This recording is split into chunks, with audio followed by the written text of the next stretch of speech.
And we are back on Live from the Heartland. That was really great. That was Ines Sommer and Lisa Smith. You just heard talking about the film festival in Evanston.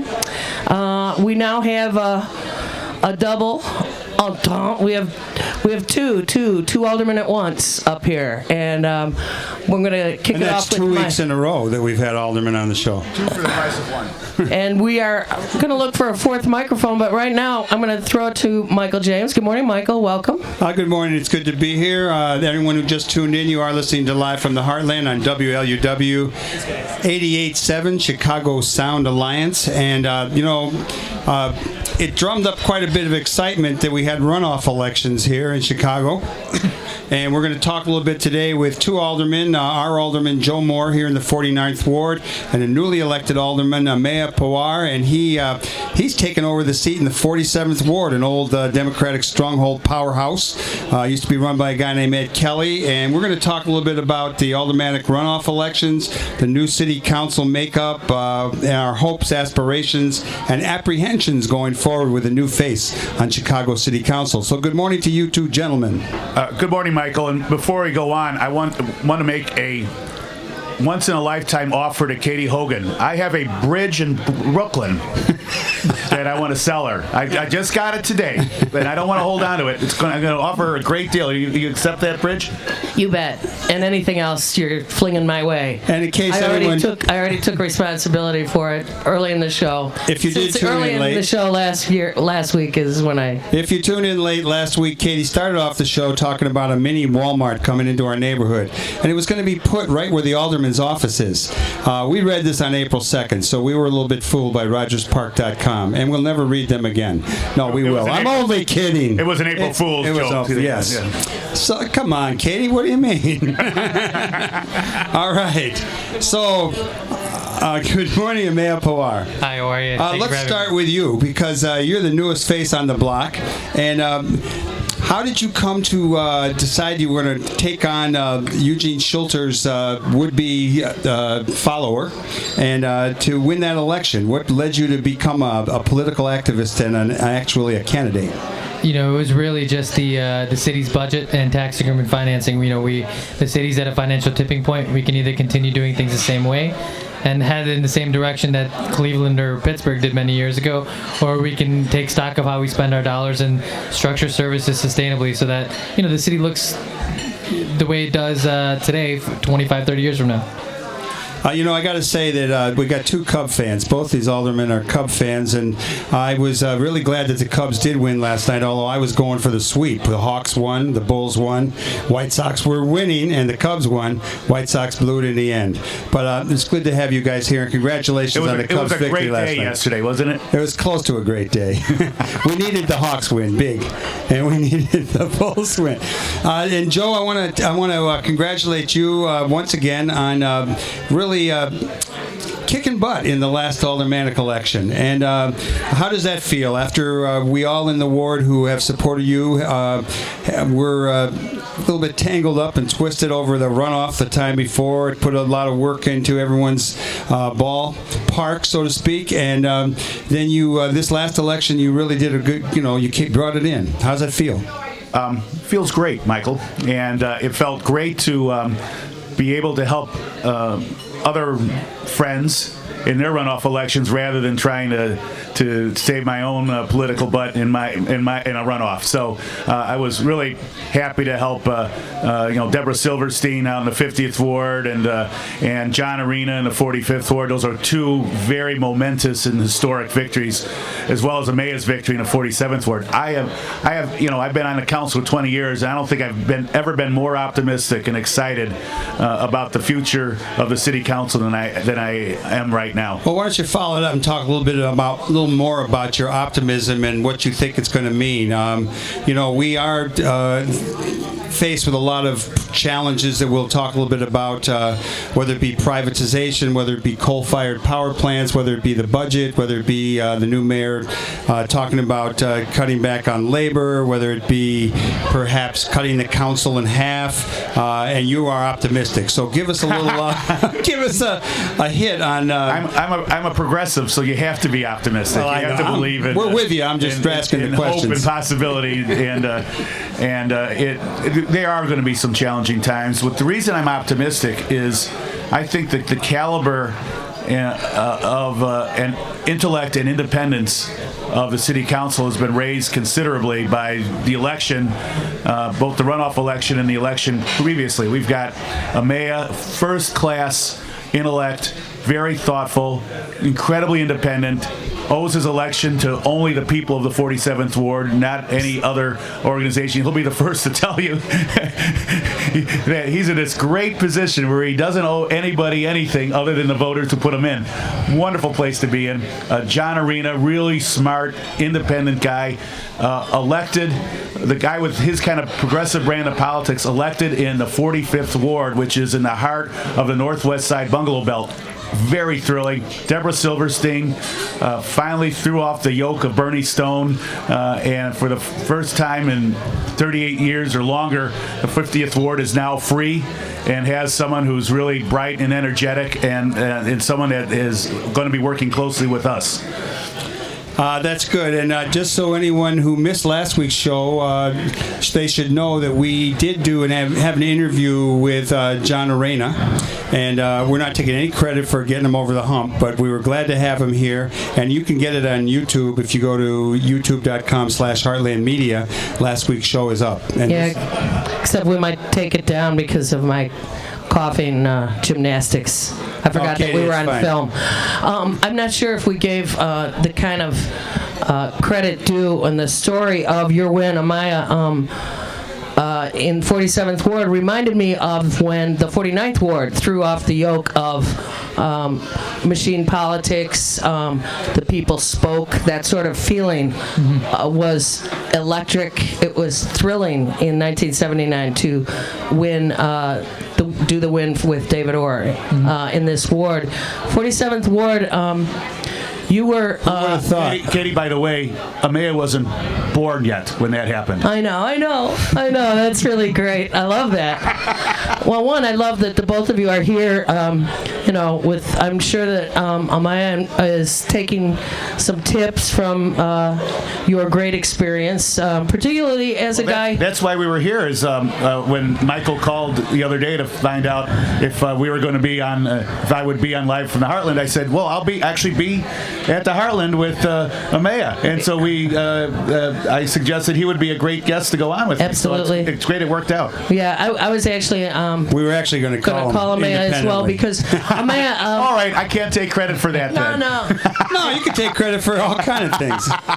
And speaking of taking credit, the participatory budgeting process that is going on in this ward, is that going to spread to other wards? Well, you might want to ask Ameya that question, but I'm glad you brought it up because you had on a guest before, Inez Summers, who did an excellent job of chronicling the participatory budgeting process last year. I don't know if you had a chance, Ameya, to go on YouTube and see that great 5-minute video. I encourage anyone, go on YouTube, go to my website, check out that video. She did an amazing job, and she did it for gratis. Totally free, unpaid, because she was really enthused by that. I just wanted to give her a shout out. Yeah, say her name again. Inez Summers. She was just on. Yes, because she did the chronicling. Okay, yeah. Thank you. Sorry. I was going to ask note the question. What happened in the 47th Ward was once again, but a perfect storm, if you will, of a lot of voters activated in the 47th Ward for the race itself. Schulter, who had stepped out, was not running, so it was an open race. And at the late in the game, inserted his own guy. Am I correct? Yeah. Is that the historical context of the race? Yeah, I mean, we knew that Tom O'Donnell, had filed petitions. He circulated petitions the weekend before they were due, and we had heard about it. And then, after we all filed, everyone got quiet. We didn't hear anything about whether Alderman Schulter was staying in the race or whether it was actually Tom O'Donnell, whether they were both running against one another. It just got quiet for a couple months. And then, so at the very last minute, he filed to get on the ballot. At the very last minute, yes. Right. Which, to me, I was, as you know, working on the Del Valle campaign, and we had a lot of supporters in the 47th Ward, angered the voters to such a degree that activated them. Really, quite a bit, so that voters themselves took charge of finding out who's the best candidate, because we definitely do not want to fall into line, as it were, behind the assumption. I think you're absolutely right. And the other thing that really helped out was, I'd been going door to door since August of 2010.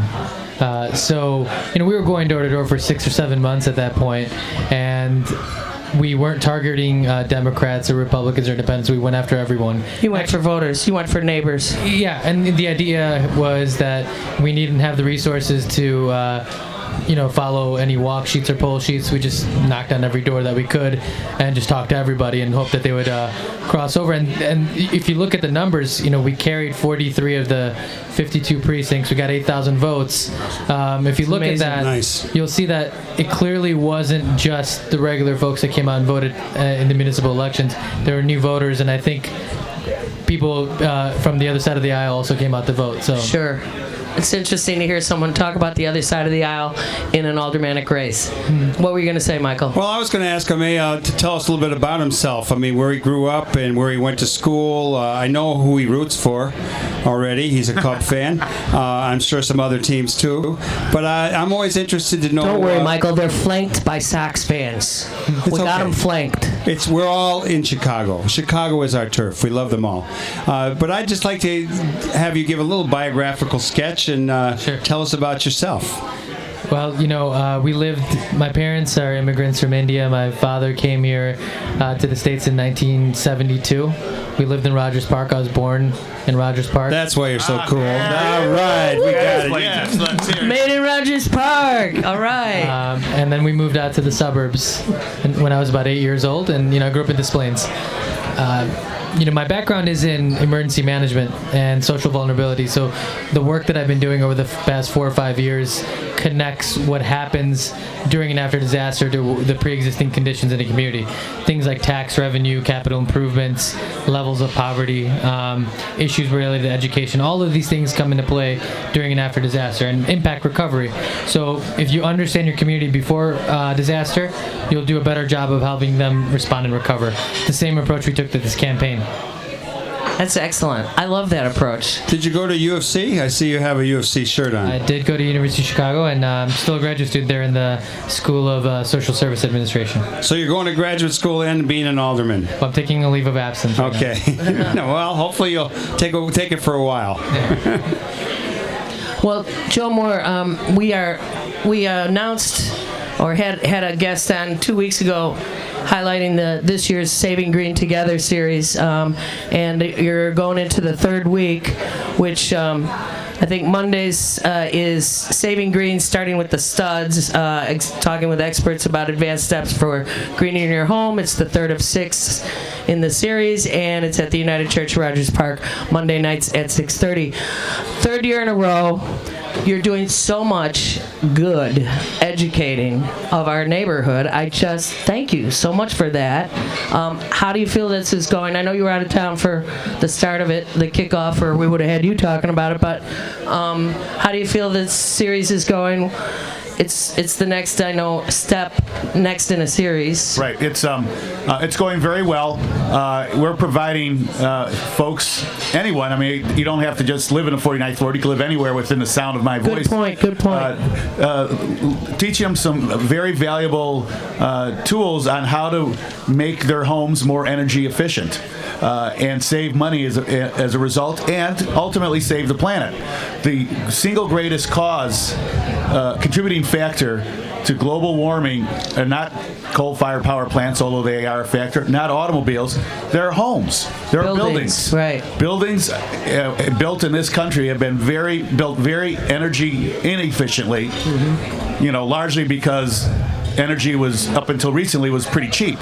Now it's not so cheap, and now we have a much greater consciousness of how of the importance of to our planet of making our homes and businesses more energy efficient.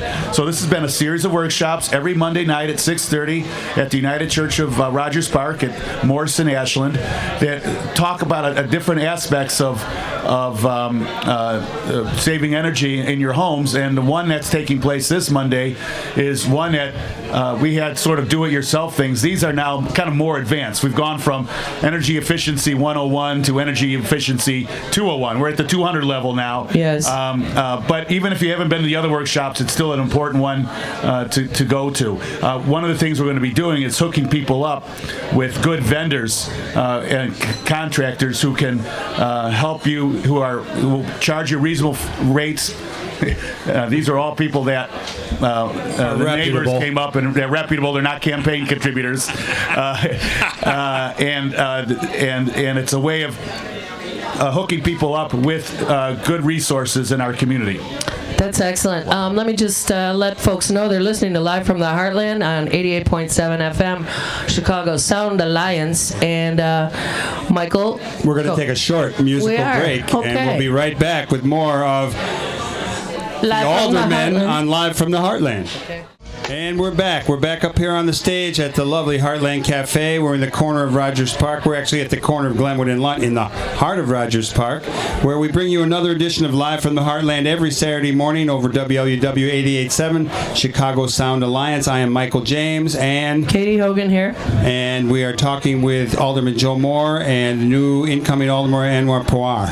And I'd like to ask you two gentlemen to talk a little bit about how you feel about the privatization of city services. We had, there's an attempt at at one of our airports, and other things, water, etc. Midway. Go ahead. Well, I think when you're talking about privatization, one of the things we have to understand is there's moving services off our books, and there is leasing our assets. So what we have to understand that if we're going to lease our assets to get a bunch of cash in our coffers, that we're doing something responsible with the money. You wouldn't sell your watch to pay your water bill, and that's what it looked like what the city did with the parking meters. That said, it was a lot of money that we got in. It's the use of that money that is more important. There are cities like Troy, Michigan that have privatized their city services. What they did was put all their city services out to bid, and what they found was some of their city services were actually cheaper to provide if the government actually provided them. There's some value in exploring these issues, but the bigger question is the public involved? What are our plans to do with the money, and really, is there any public input? And what a concept. I mean, I think it's a time when, obviously there's an attack on government in general. I always wonder why the Tea Party people even use our roads that are, built by government money. But I've always liked the idea of the city has the park district, the city has the airports, the city has the water, etc. And I think that's very helpful that there might be times when you could privatize. Clearly, I don't think there were real guidelines about how we use the money. It seems like the money from the parking deal is gone. And I'm just going to throw this in that as someone who has to park on the street sometimes, like many other people, I often wonder about the resources that are put into people collecting parking fines as opposed to being policemen, and why we don't come up with more creative use of our roads, like, for example, the bus stops, that when buses don't run on the weekends, why people couldn't park in those bus stops. I'm throwing this at you, Joe. I know, it's one of your constant refrains, and I agree with you. But getting back to the issue of privatization, as Ameya pointed out, there's two types of privatization. We're talking about selling city assets, and then having services that have been provided by public servants and turning them over to being provided by private companies.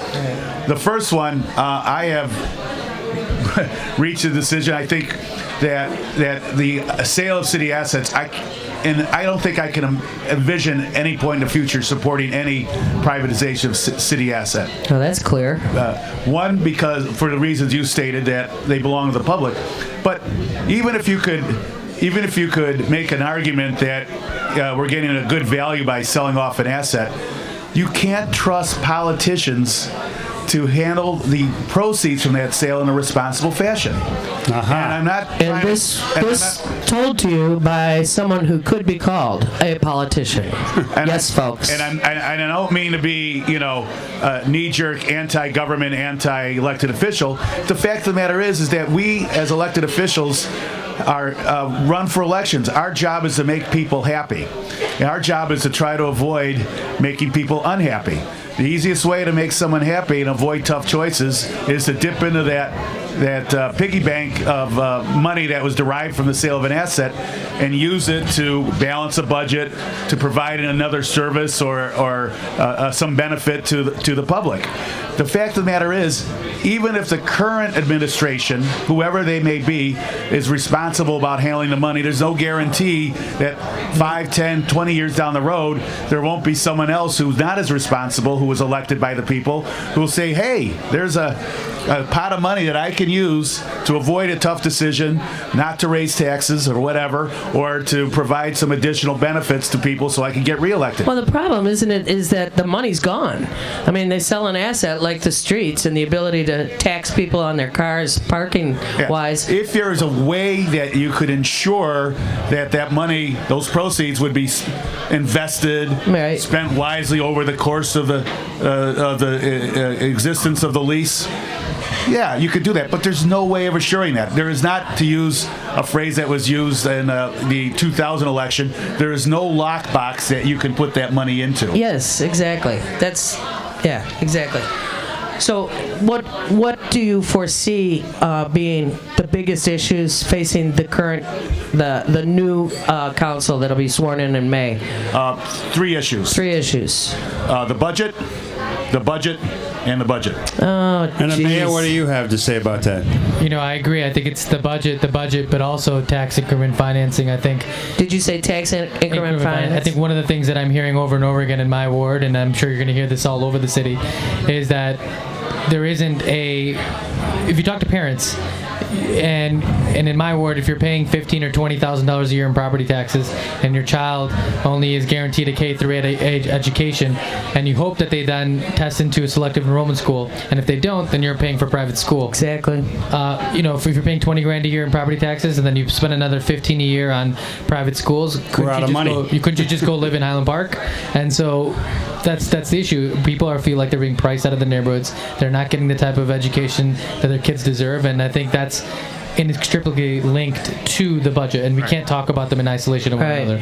I definitely agree, and one of the reasons we have a budget crisis is so much of our tax revenue is literally taken off the books. Exactly.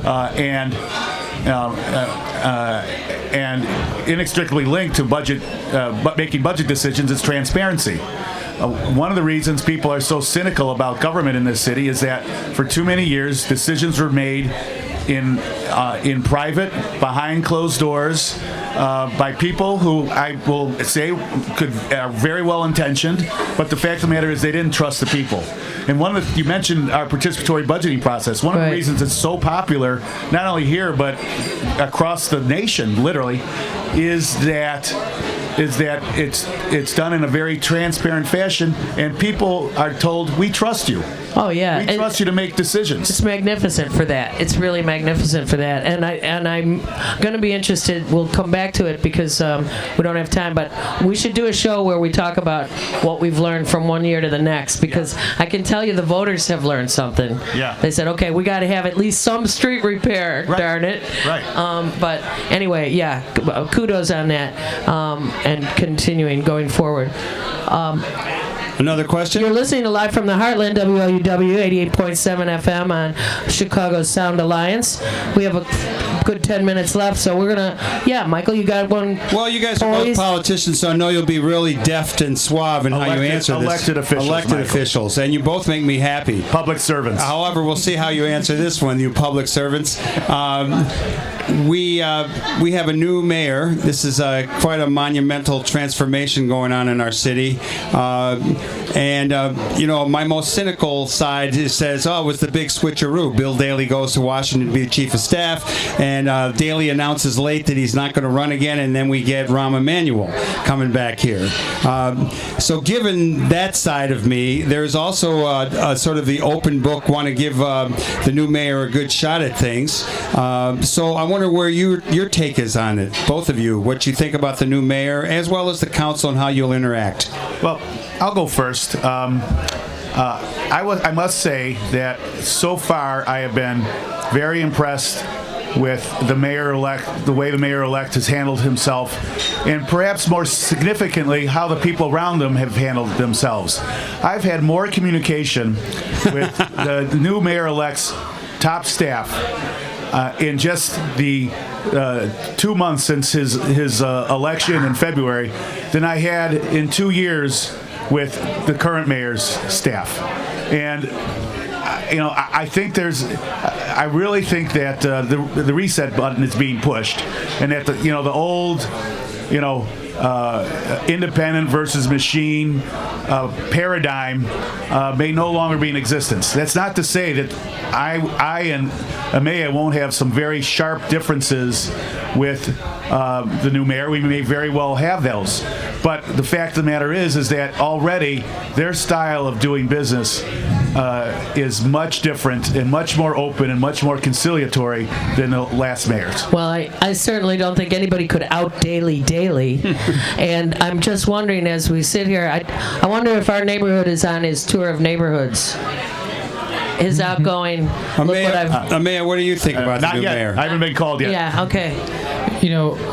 We met with him not too long after the election, and one of the nice things that he said to me was exactly what he's been saying in the papers, which was he's not looking for a rubber stamp, he's not looking to make enemies, he's not trying to balkanize the city council. What instead he wants is a collaborative relationship between the city council and the mayor's office, and I'm looking forward to that. But also, I think what's most important going forward is that as a city council, we are a legislative body, that we actually start taking on the big issues, because it is a strong council, weak mayor form of government. But 16 months ago when I announced, I remember thinking, wouldn't it be great if we had an administration that was going to talk about real budget reform, thinking about passing a responsible budget? Wouldn't it be great if we had a mayor that was going to promote Open 311 and tax increment financing reform? And here we have a guy now who's talking about all three. So it sounds to me as if he's on the right side of the issues. I'd like to. He's also going to be a constituent of Mayor's too. As soon as the mayor can get his tenant out of his house. Yeah.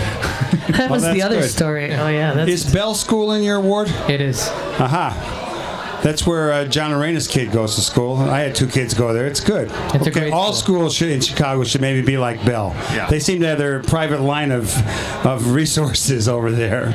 Let me ask you.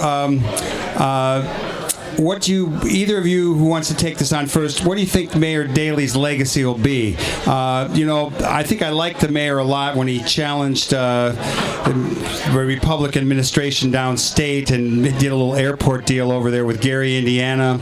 I liked him when you brought him here one time for lunch, Joe. That was years ago. But I think that he's been a little bit glorified. We talk about trees and bicycles, but the other side of that is, in a lot of ways, he's our George Bush. He leaves us a big hole. Anyone want to take that on, what they think his legacy might be or should be? So give me the hard one. Quick to answer here. Interesting. Okay. Let the new guy say something. I think if you look at sort of the evolution of the city over the past 20, 25 years, one of the things Mayor Daley has done a great job of is recognize that we are a global city, that we have to compete in a global arena.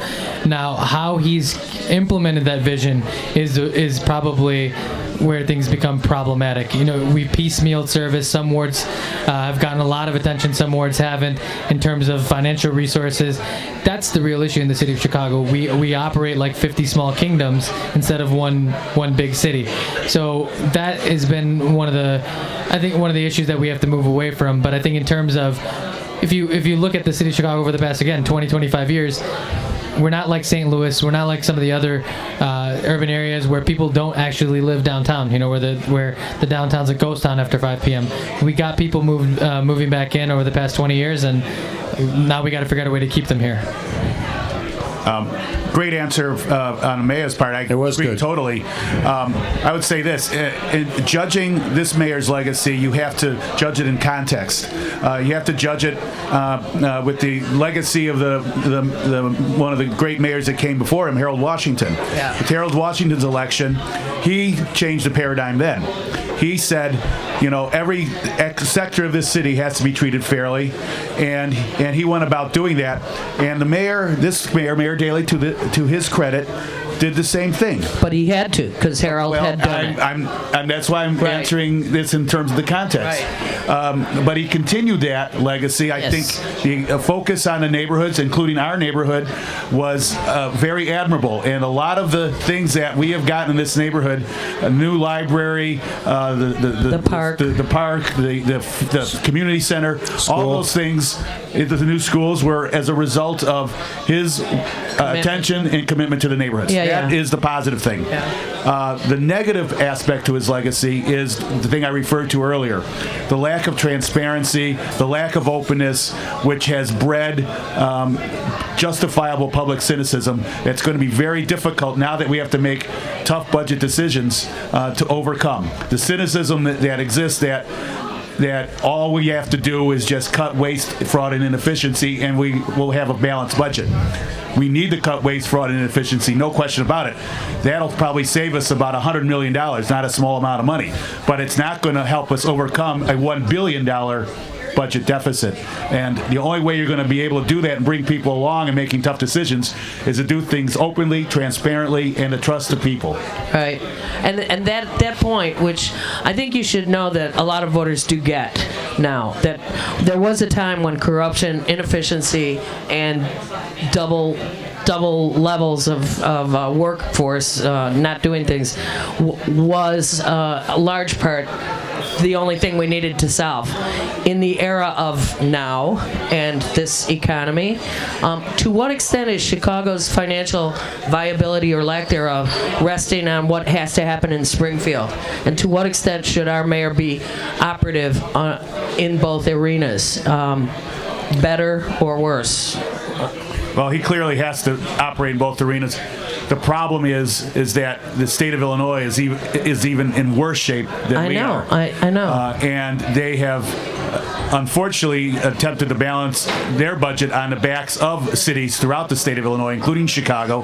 The recent increase in the state income tax was the cities were left behind. In the past, the city of Chicago and other Illinois municipalities would get a share of the state income tax to operate their budgets. With the state, we're not getting any share of the increase in the taxes, which is going to cost us tens of millions of dollars. How the heck did they manage to do that? Yeah. My understanding is that there's a income tax distributive fund that is at the discretion of the state government, that they don't necessarily even have to give us what we're currently getting. So we are a home rule city, so we can levy a city income tax, which again it's a no-go, it's a non-starter.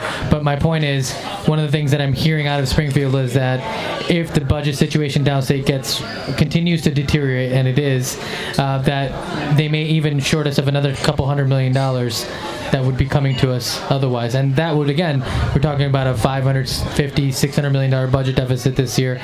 Another $200 million on top of that would be a catastrophic blow. In addition to that, one of the things we also have to remember is the state is also talking about not paying the state's pension contribution on behalf of school districts. That would again have a major impact on what goes on with CPS. So you're talking about the state playing a lot of games, and I think as the new mayor-elect should, and along with the city council, we should be working with our state elected officials to make sure that we're getting our fair share. Okay. Well, we're running out of time, so I'm going to ask each of you to give us about 30 seconds of your fondest aspirations and hopes for the city in the year to come. I think, as I indicated at the outset, with people like Ameya, John Arena, Michelle Smith, Deborah Silverstein, the new alderman in the 36th ward, who I haven't had the pleasure of meeting, but I was thrilled and excited. He beat back the Bill Banks machine. Unbelievable. We have a real and a new mayor with a really strong intellect, and it seemed like a commitment to some true reform. I think we have a real opportunity to really remake this city and move the city for once in the right direction, and really have it become a real world-class city that it has the potential of being. I'm excited. I think we're going to be able to work together. You know, we've got a lot of great people on the city council. I've met a lot of them so far, and I'm really optimistic because we have a mayor who gets it, and we have a lot of city council members that really want to do what we need to do and make the tough decisions over the next year. So I'm really looking forward, and it's an honor to be on the show. I want to thank both you, Ameya Pawar and Joe Moore, two of our favorite aldermen, two politicians who make us happy, for coming on the show. Katie, did you have one last thing you wanted to say? You're looking at something? No. We're next week is Earth Day here on the north side over at Loyola University, but Saturday, April 30th is also a conference on facing our water crisis, and you can find out information about that at protectourpublicwater.net. Okay, we'll make a lot of announcements, but we want to thank everybody who tuned in today. We want to thank Angel Herrera, our on-site engineer, Dan Kugler, our videographer, Lisa Smith, our host who interviewed Inez Summers. I want to thank Downtown Eli for doing a great job, and all of our other people who helped make this show possible. We encourage you to do good in the world because the world needs all the good that you do. This is Michael James with Katy Hogan for everyone at Live from the Heartland saying all power to the people, and over and out.